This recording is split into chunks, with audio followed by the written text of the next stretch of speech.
మనందరికీ తెలుసు, మన ధర్మాన్ని నాశనం చేసినటువంటి వాడు, మన విద్యా వ్యవస్థని పాడు చేసినటువంటి వాడు మెకాలే.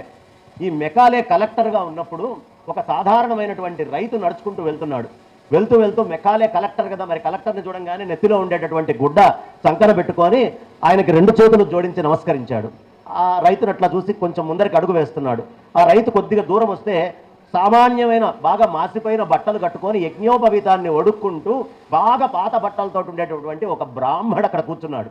ఆ బ్రాహ్మణ్ణి చూడంగానే ఆ రైతు పక్కనున్న వస్త్రాన్ని పెట్టి సాష్టాంగ ప్రణామం చేశాడట. చేయంగానే మెకాలే అనుకున్నాడు, అరే నేను కలెక్టర్ని, నా దగ్గర కావాల్సినంత డబ్బుంది, ఎవడు ఏది అడిగితే అది నేను ఇవ్వగలను, దీంట్లో ఏ విధమైనటువంటి అనుమానము లేదు, వాడికి ఏం కావాలో అది నేను ఇవ్వగలను, అతనికే దిక్కు లేదు, రాత్రి భోజనం ఏం చేస్తాడో అని పూటకుళ్ళకి వెళ్ళి అక్కడ ఇక్కడ యాచించే ఆయన దగ్గరికి వెళ్ళి సాష్టాంగం చేస్తాడా, నాకు ఉత్త నమస్కారం చేస్తాడా అని వాడిని పిలిచాడు. ఆ రైతుని ఎందుకు చేశావు ఈ పని అని అడిగాడు.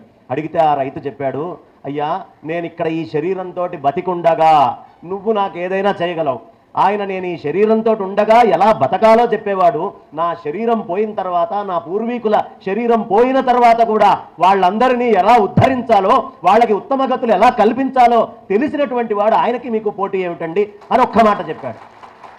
అది బ్రాహ్మణత్వం, అందరినీ ఉద్ధరింపజేసేటటువంటిది నిజమైనటువంటి బ్రాహ్మణ తత్వం.